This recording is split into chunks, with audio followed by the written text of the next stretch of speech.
All right, now as we move forward, I got another contributor.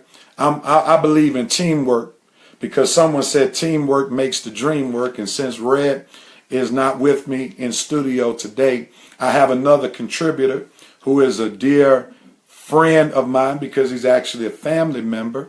And I had to go back into the archives to get this brilliant basketball mind who I've been talking about basketball for some time. When I was even a little boy, we used to talk about basketball.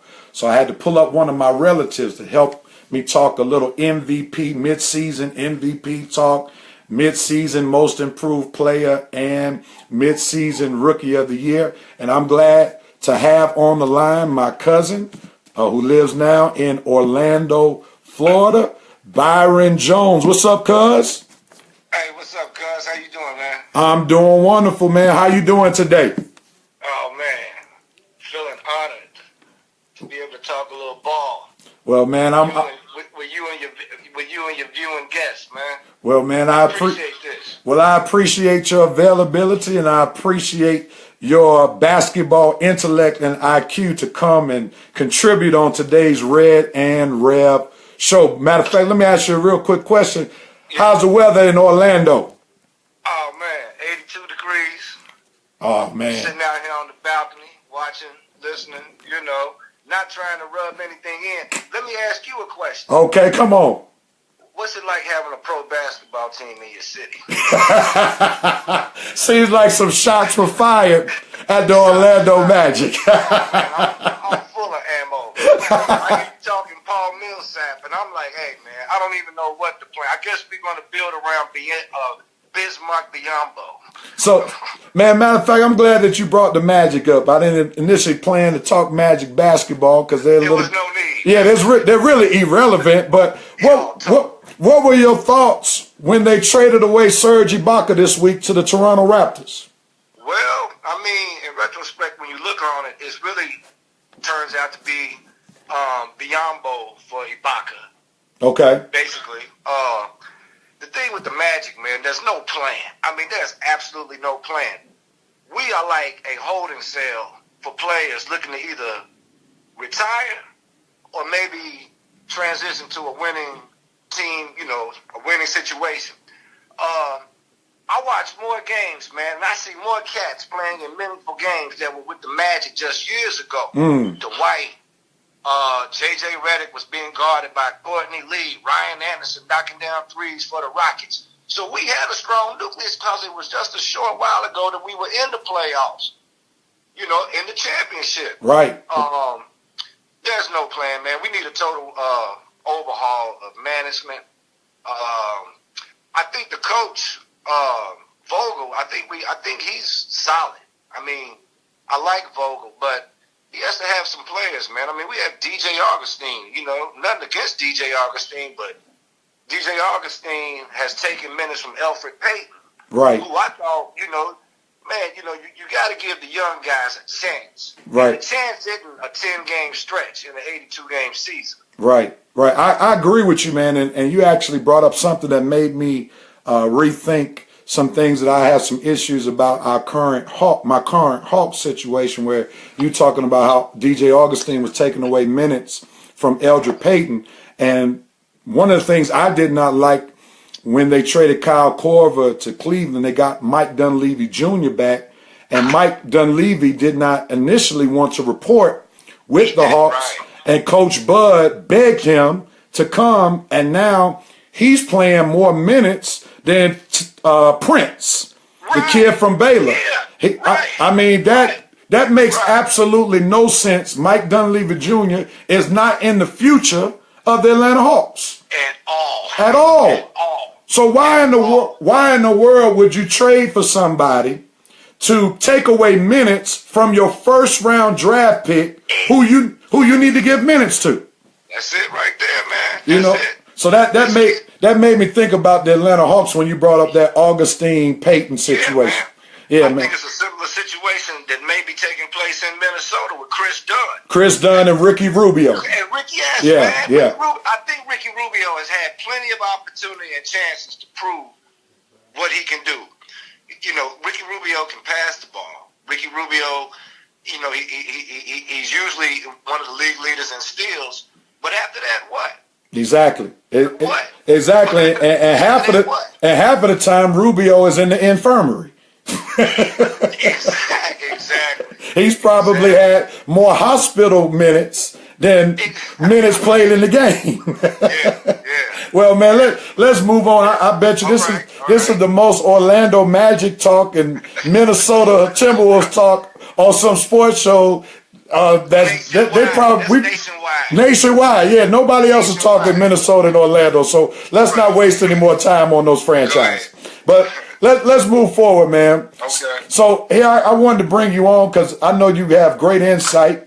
And we're at the midseason. We're a little bit beyond the midseason because I think most teams have about 28 more games left from an 82-game season. So I wanted to pick your brain. Okay. In your opinion, from what has already taken place, who's your mid-season MVP? Okay. Let me say real quick. I have 5 candidates. 5 candidates. Let me run them off real quick. Okay. I have Isaiah Thomas from Boston. Okay. I have John Wall from Washington. I have Russell Westbrook. I have James Harden. And, of course, I have the King. The King is automatically going to be the first one I move to the side because come on, man. Every year is his award. We know that. So it's the MJ factor. Yes, the MJ factor. Okay. All right, so said all that, man. Russell Westbrook, man, is the MVP. Wow. Okay. Russell, I have to go with Russell Westbrook, and I think this year, and this is just me, you have to throw out the records just based off of this cat is averaging a triple-double, man. Okay. I'm going to tell you, the most impressive thing that he's doing is not the scoring or the assist, it's the rebounding. All I've heard all season long is Russell Westbrook lost Kevin Durant. No, he also lost Serge Ibaka. True. Which is big when you talk about rebounding. Right. Hard-nosed defense. Not to mention, a few weeks ago, he lost Enes Kanter. That's true. Yeah. Beating up chairs on the sideline. Well, Russell is playing hard each and every night. I mean, he, I have the NBA package, man. Fourth quarter, he's as wound up as he is when he does his little dance pre-warm-ups. I appreciate the fact that he goes so hard every night, especially in this day and age of rest. Okay. So you're going with Westbrook now. Let me ask you this. I'm going with Westbrook, but I think Harden is going to win it, man, just based off of the record, team success. Yeah, team, and this is why I've actually elevated Isaiah Thomas in the race. Yeah. Because Isaiah Thomas, the Celtics are second in the East. And they're coming. And they're still coming. And I mean, what Isaiah Thomas is doing has been just absolutely remarkable. The main, initially, of course, it's Harden, Westbrook battling for the MVP, but he's right there, man. He's right there. Yeah, here's my thing with Westbrook. There's no doubt that Westbrook is in the top 2, if not the MVP right now. Right. But I'm starting to see a trend that's taking place, which shows me that I don't know if Russell can continue to do what he's doing for the rest of the season. I think he's going to wear down because he has to do entirely too much. He does, man. He does. I think here's one more point, and then I'll let you chime in. No, go ahead. I'm sorry. When Kanter went out, that hurt him even more. Because Kanter was that second scorer. Yeah. And also Kanter was like a double-double machine. Yeah. So now without Kanter's offensive output, as well as his rebounding output, it's causing Westbrook to have to do absolutely too much. And I think as the rest of the season continues, he may wear down, which may cost him this MVP. Strong possibility. Strong possibility. And I tell you this, man, if nothing else, I could have co-MVPs. I could have co-MVPs this year. I could have because you can. The thing is, you can make such a strong case for both Harden and Westbrook. Yeah. And I don't want to take nothing away. I mean, Harden and the 50-point triple doubles, and they're winning. And the run that he went on when they were tinkering around 500, and then they just took off. That was Harden, man. Yeah. Remember last summer when it was announced that he was going to be the point guard? Everybody thought that was a ludicrous move. Oh, we thought. I said, okay, James Harden, okay. Hey, he has proven us wrong. Absolutely. He has proven that he's a better ball player than I even thought he was, man. Absolutely. And Mike D'Antoni should get a lot of credit. He has to. That was a genius move that everybody thought he had lost his mind. Putting James Harden. Everybody thought James Harden would probably take 50 shots a game. Oh, yeah. But here this guy is almost averaging a triple-double. He's averaging more assists than Russell Westbrook. So, what James Harden has done has been absolutely phenomenal. And I wouldn't be surprised that, like you said, that he would be the MVP for this season. Let's move. Go ahead real quick. Go ahead. I was going to say real quick, and then also I know 2 years ago when it came down to he and Steph, he got beat, but the players selected him as MVP. Right. Last year, James Harden wasn't even on first, second, or third team NBA. Yeah, that's right. So, this year, I don't know what more he could do to prove that, he is who he is. That's right. There was never a drop-off.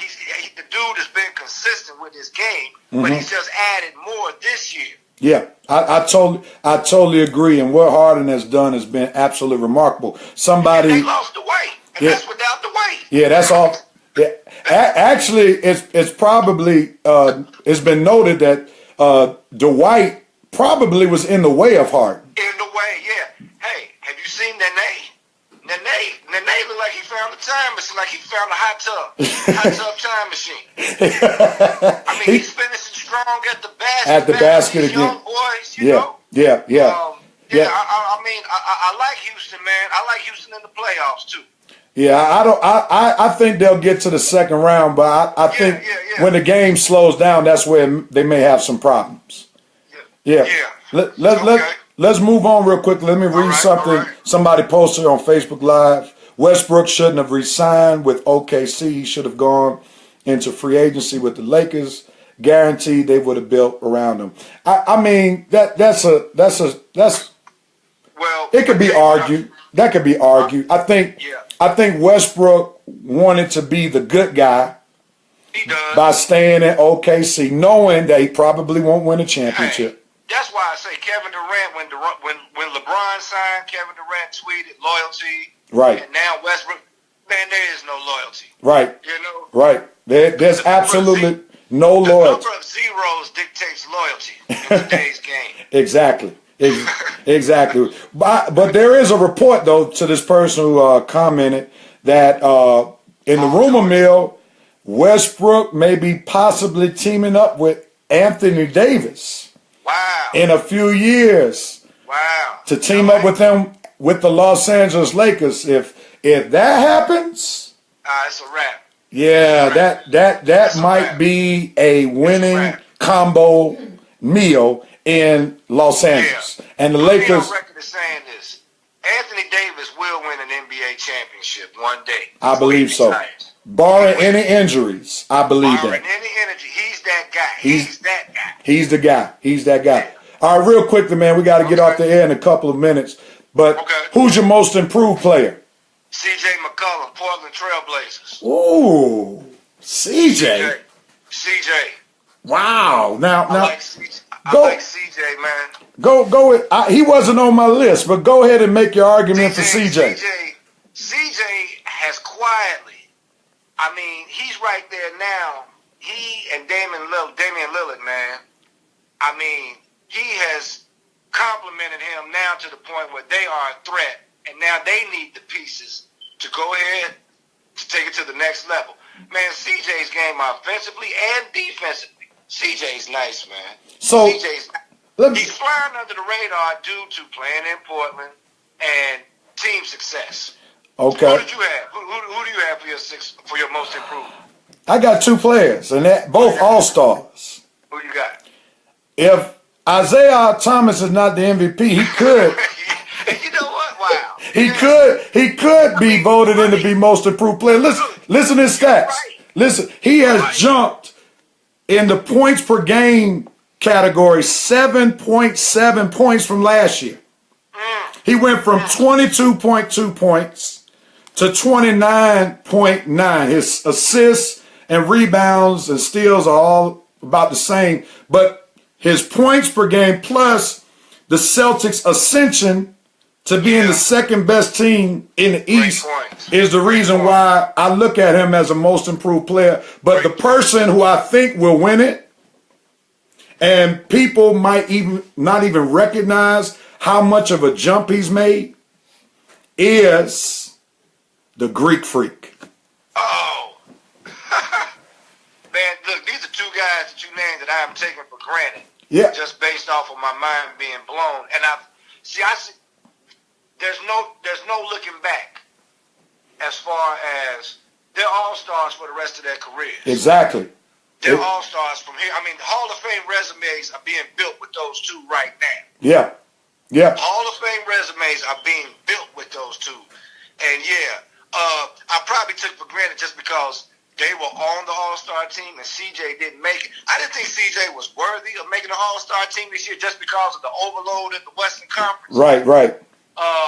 CJ McCollum and a Bradley Beal, man, you know, thin line kind of between both of them. I like both of them's games. CJ goes to the hole a little bit more. Yeah. I thought both of those guys were All-Star worthy.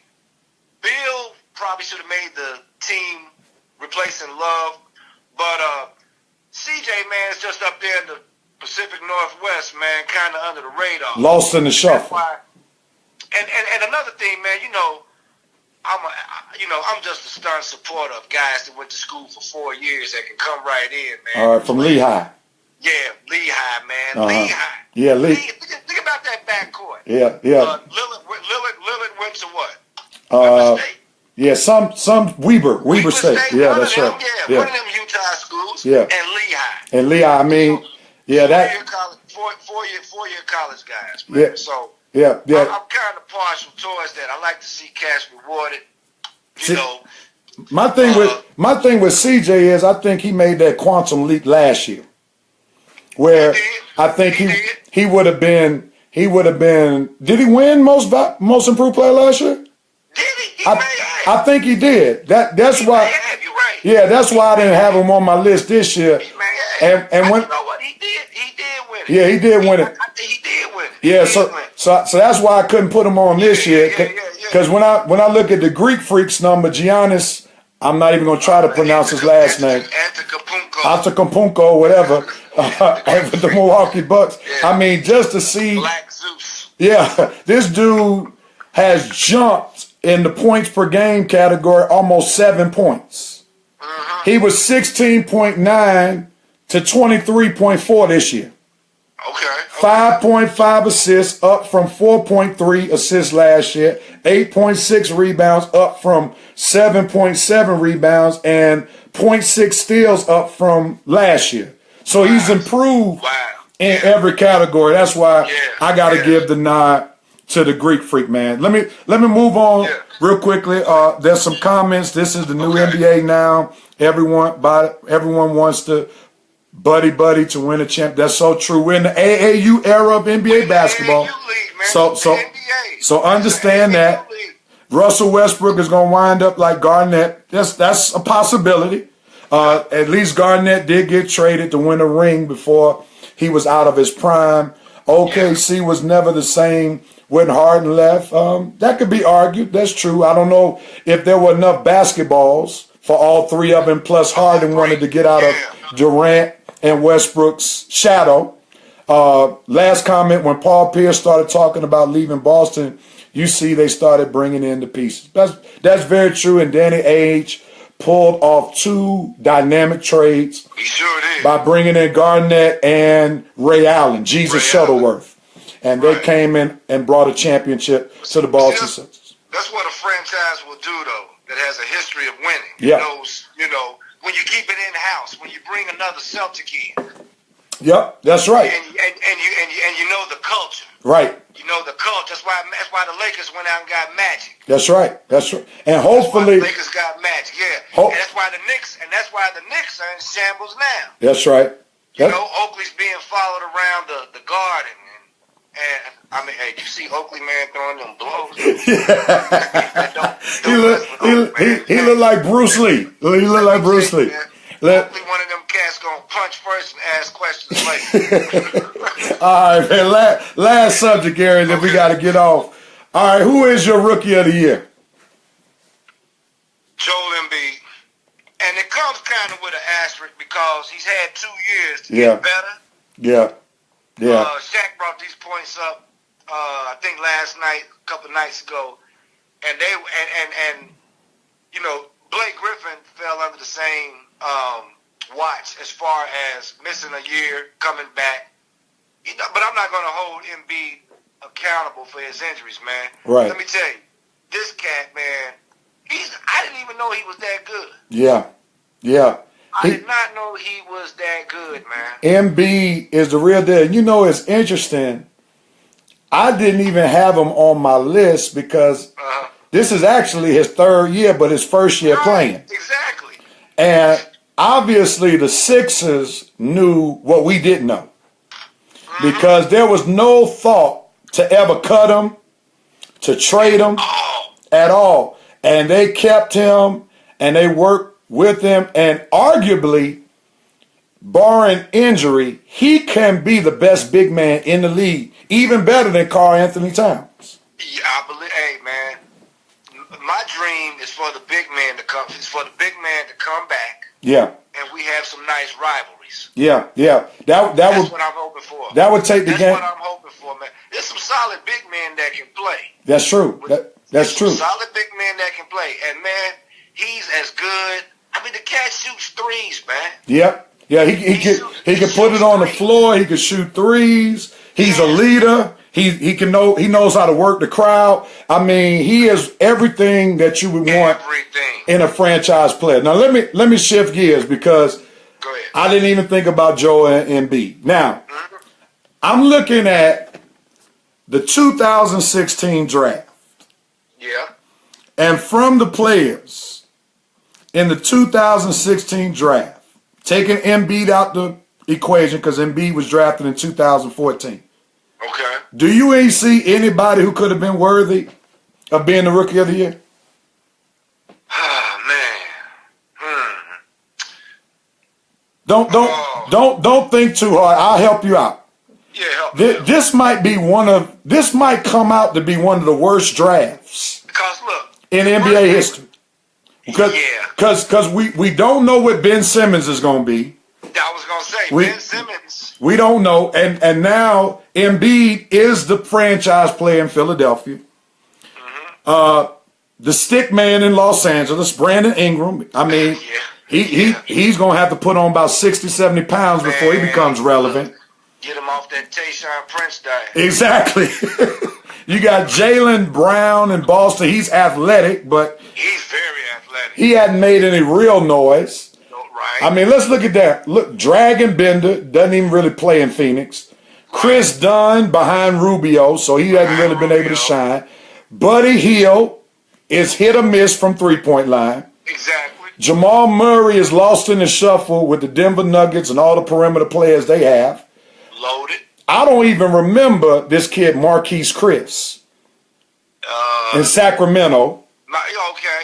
Okay. Jacob Pulte, or whatever his name is, from Utah. Thon Maker is the 10th pick. He's finally getting some playing time. Yeah, he's getting a little time. But he's still small. He's still a paperweight champion, lightweight.